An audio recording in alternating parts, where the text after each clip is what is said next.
Have you ever wondered whether it's better to season your steak before or after cooking? Well, today we're gonna put that to the test and see which one turns up the tasty.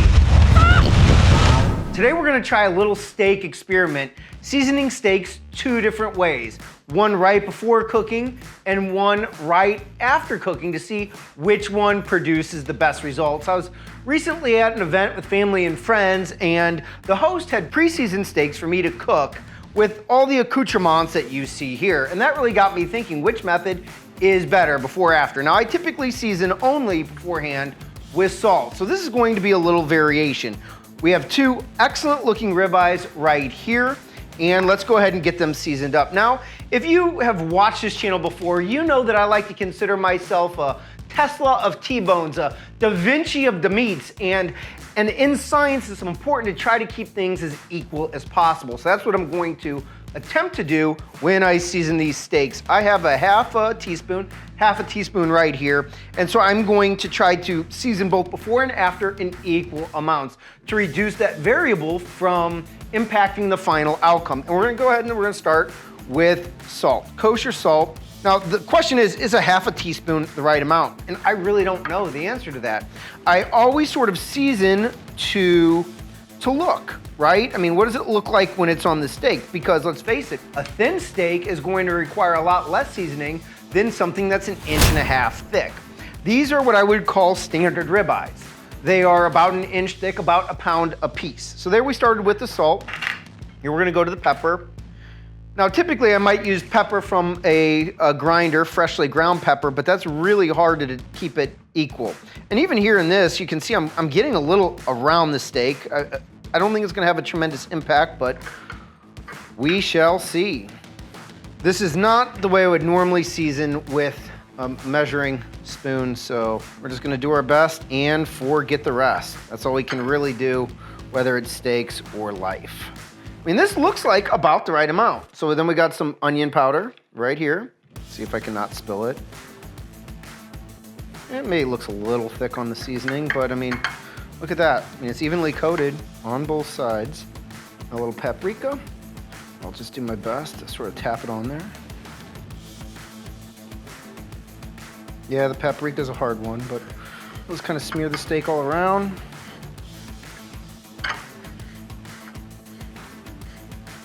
Seasoned steak before cooking. We're about ready to start cooking, and here we have two identical burners to reduce variables. We also have two identical 10-inch Lodge cast iron skillets, and I find that these are about the right size for cooking 1 or 2 steaks. We're gonna go ahead and get these started up, and because these are induction burners, they heat really quickly. And so I like to start them on a very, very low setting to promote even cooking and heating across the cast iron skillet. We're gonna turn these down to 140, and they're gonna take a few minutes to begin to warm up evenly. Then I'm gonna turn them up to about 300, 320 degrees Fahrenheit, and we're gonna try to drop them at the same temperature. So here we're gonna be able to use our infrared thermometer. So interesting, even though it's only set to 140 degrees on the induction, these are reading 220, 230 degrees already. They heat so quick. All right, while I'm waiting for these to heat, once they do reach temperature, I'm gonna drop 1 tablespoon of avocado oil in both pans. I like avocado oil because it has a high smoke point. You can use ghee and some other ones. The reason why I like to use an oil with a high smoke point is because if you exceed that smoke point with lower smoke point oils like extra virgin olive oil, it's going to result in a burnt, bitter exterior on your steak, and that is no bueno. So here already, we're starting to see a little bit of smoke wisp up just a little bit.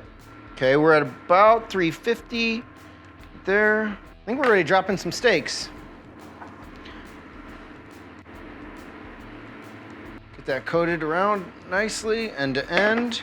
All right, here's our seasoned steak going down. Press it so it makes good contact. And over here is our steak with nothing. No salt, nothing. That will all come later. Now, one thing you can hear right away is a sizzle. The steak with no seasoning on it has a little bit better sizzle to it. And these pans were heated evenly to the exact same temperature, same amount of oil. So that is a very interesting observation already. I'm gonna swirl this around a little bit. We recently did an experiment on cast iron versus stainless steel, and one of the differences between those two products is that this steak here in cast iron, you can move around right away. It's not gonna stick like it will in a stainless steel. So if you're doing this at home, just be aware of that. If the stainless steel has sort of a natural release point, it will be ready to flip when it can be moved. If it sticks, it's not ready to be flipped. So depending upon what you're cooking on, that may be helpful. One thing I would love to add to this are dried Italian herbs. I think that's a nice thing to add when the steak's done cooking, but I really do know that if I add that at this stage, they're probably going to burn. So I omitted those. I am, however, going to season with some butter. I have 4 tablespoons here. 2 tablespoons will go in this pan while it cooks as soon as I flip. The other 2 will go underneath this steak once it's done cooking. Okay, it's been about 2 minutes, and as you can see, we're starting to get some color there. Let's go over here. Now, I will tell you right off the bat that the steak without the seasoning looks a lot better. Look at that crust. This one is starting to get a little dark. Let's go ahead and drop in our 2 tablespoons of butter over here. It's a little soft, been sitting out for a while. This pan over here continues to have a lot more sizzle than this one. I don't know what's causing that. Maybe it is the seasonings, but they are both set to the exact same temperature. Same oil, everything else is the same. So I like to let these sear at first for about 2 minutes, because as soon as you drop those steaks down in the pan, the temperature of the pan is going to decrease. After that, I try to flip every about minute to minute and a half. Our seasoned steak is done.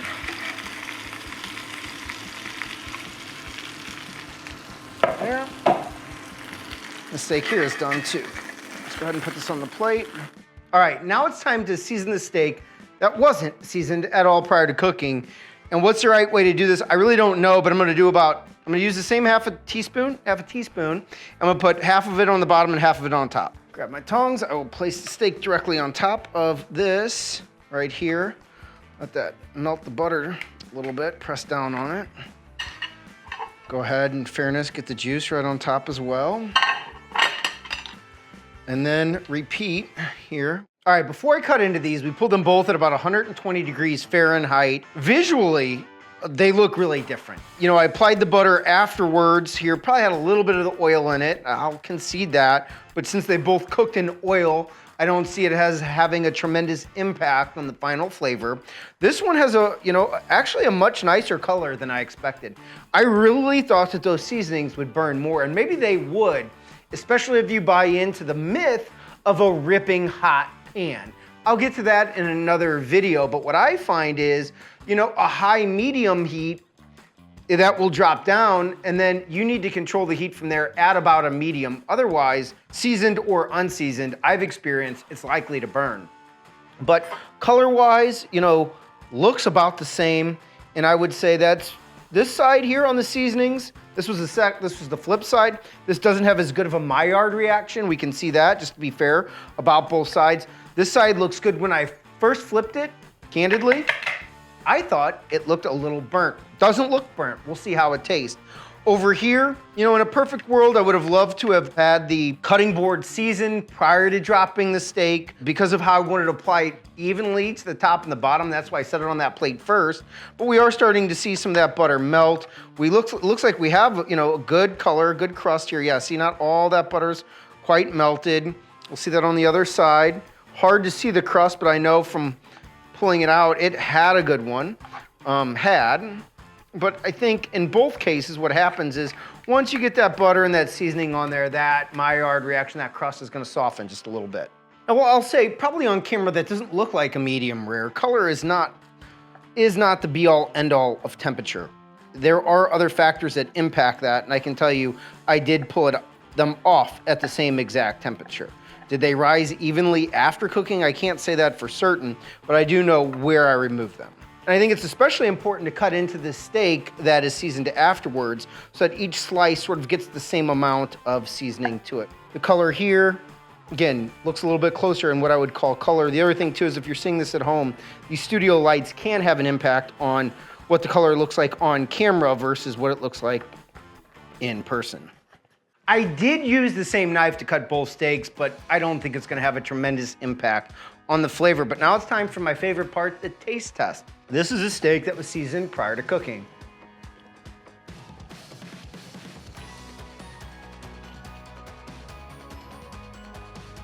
It's a good bite, it's a good steak. Typically season my steaks only with salt, so this is a little different flavor. I'm tasting right away the paprika, the onion, and the garlic powder. Not as much of the pepper. I thought maybe some of that pepper might burn. I actually thought it would burn. At higher heats and coarser peppers, it will burn. But we did this at a nice medium high, somewhere in there. I guess what I would compare this to is it's like Dave Portnoy and the One Bite Pizza reviews. I mean, he only eats cheese pizzas, right? Like that's all he ever eats. I almost always eat my steaks with just salt and then apply a little freshly ground black pepper at the end. So this is a different flavor for me. Probably actually not my preferred steak, but we use the same amount of seasonings on both. So let's just see how this other one turns out. First, I need to cleanse my palate.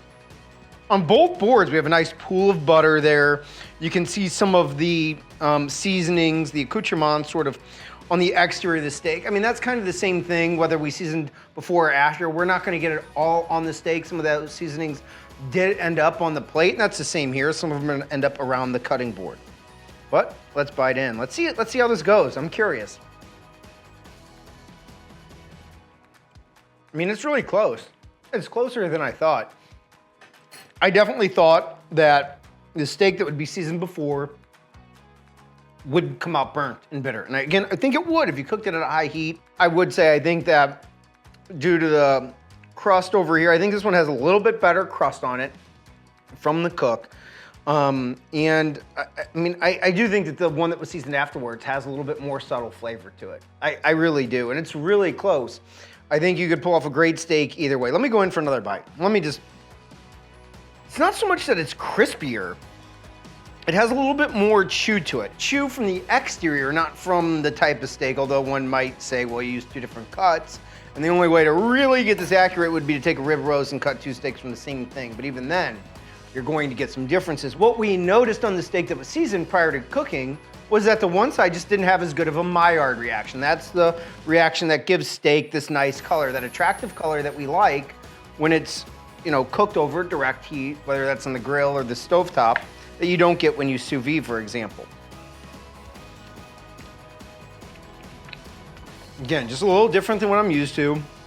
The salt isn't as pronounced as it is when I season an hour in advance. You know, that's what we really like to do, but I wanted to keep these equal, as close as possible. The one that was cooked without seasoning does look like it has a better internal color. Could be a lot of reasons driving that. It does. It looks like it has a better crust on both sides. And I think one of the things I really like about the seasoning after method is, especially if you're serving it family style, if you're cooking a big old tri-tip or even a couple different steaks that you want to sort of pre-slice for your guests, I think it is a little easier to apply the seasonings to all the sides of the steak because you can kind of rub it around right there on the cutting board. Now that I've gone in for another bite, I know what it is. This one over here is a better tasting steak, the one that was seasoned afterward, with one distinction. One distinction. It's a little saltier. If I were gonna do this experiment again, what I would do is salt that steak for at least 1 hour before, both of them. And I would season one prior to cooking and then one right after cooking. There's something about this one, and I don't know exactly what it is, whether the oil and the butter all got absorbed into the seasonings and it makes them a little bit more pronounced. This steak over here, seasoned afterward, is a little bit more subtle. But how do you guys season steaks at home? We'd love to hear from you in the comments below. Did I do this experiment right? Are there things that you would have done different? Don't hesitate to share those with us because we try to use your feedback for future videos and get better so we can find ways to turn up the tasty that you can use right at home.